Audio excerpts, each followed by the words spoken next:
Yeah, so it's important to step back here. The policy mix for the last 10 years in Japan has worked probably better than any other mix that's been in place for a major country in terms of reflating the economy. So the combined corporate tax cuts, the monetary easing, and the corporate governance reforms, the famous third arrow of Abenomics, keeping the TPP going once the United States moved away from it.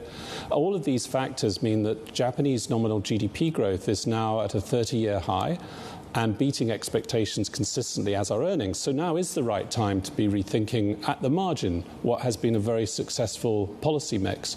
And so what we think happens first in January is that the NERP is removed, we go to zero rates, and then a modest one hike in June, maybe June, July.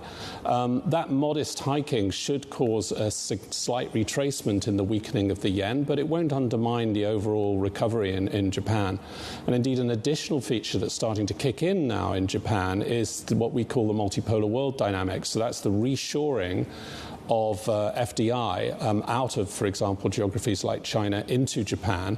And that's ongoing and actually also helping wages and productivity.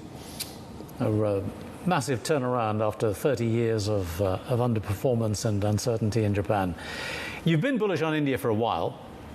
Where are we now?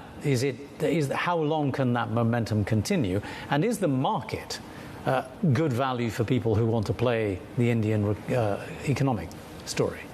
Yeah, so again, this time a year ago, the Indian market was exceptionally expensive, around 3 standard deviations above long-run average compared to the rest of the region. That's cheapened up now to about 1 standard deviation.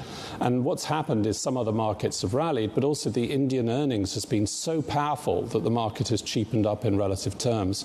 And again, that power to generate earnings with nominal GDP likely something like 12% next year, whereas China will struggle to deliver 5%, for example. So you've got like 2.5 times the nominal GDP growth. That means that what we're really seeing is Indian earnings compounding away whilst Chinese earnings are just simply failing to recover. Okay, and quickly, why are you bullish on Singapore? Well, Singapore is, I think, a safe haven in a difficult global environment. You mentioned that at the start of the interview. There are a lot of problems in the world, and it's the strongest sovereign that exists in the Asia region, we would say. And the currency is least likely to exhibit weakening in this difficult macro environment. So it's a kind of a ballast in the ship, as it were, in having an overweight Singapore.